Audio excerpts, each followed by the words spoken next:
nearest neighbor in space, and data we gather from its features can tell us a lot about the rest of our solar system. And through the eyes of the LRO spacecraft, we can explore the lunar surface in all new ways, in fascinating detail. Our tour begins on the western border, where the near side of the moon meets the far side. The enormous feature is a lunar crater, and it's known as the Orientale Basin. Here, LRO's terrain map combines with surface gravity measurements from the Grail mission.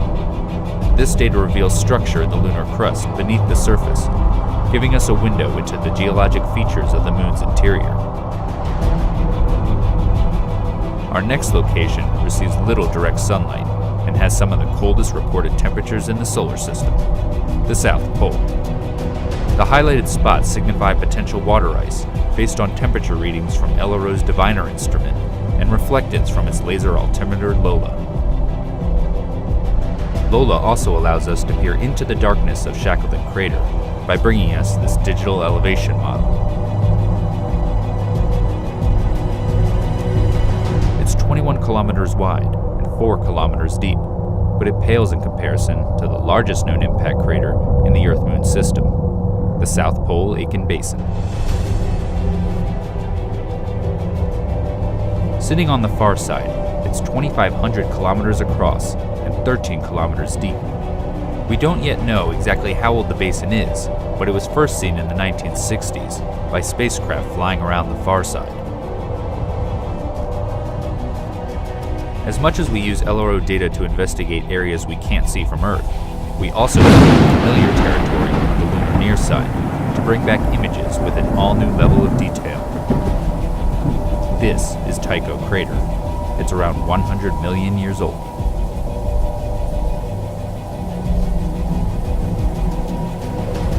Here, the Lunar Reconnaissance Orbiter camera captures the central peak with a 100-meter wide boulder at the summit, the origins of which are still a mystery. Continuing across the moon's near side, we will arrive in an area ripe for future exploration due to the diversity of impact and volcanic materials. It features a prominent crater so bright it's not only visible through telescopes, but also to the naked eye. Welcome to the Aristarchus Plateau. Here, infrared shows the mineral pyroxene in orange and a splash of plagioclase in blue from Aristarchus Crater. This region can tell us a lot about the rich volcanic history of the moon. As much as we study the moon looking for sites to visit, we also look back at places we've already been. This is because the new data that LRO is gathering helps us reinterpret the geology of familiar places, giving scientists a better understanding of the sequence of events in early lunar history. Here, we descend to the Apollo 17 landing site in the Taurus-Littrow Valley, which is deeper than the Grand Canyon. The path the astronauts took over the course of 3 days is shown.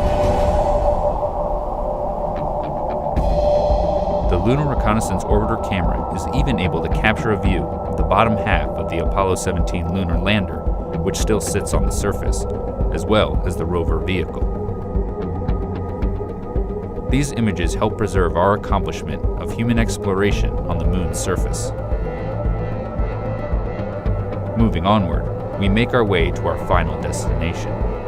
This location contains regions that exist in permanent shadow, as well as ones that bask in nearly perpetual light. It's the North Pole. Detailed terrain measurements by LOLA allow scientists to model sunlight and shadow at the poles over decades and centuries. Sunlit peaks and crater rims here may be ideal locations for generating solar power for future expeditions to the moon. This updated visualization of the lunar landscape stands as a testament to the functionality and abilities of the Lunar Reconnaissance Orbiter spacecraft. And as the mission continues to gather data, it will provide us with many more opportunities to take a tour of our moon.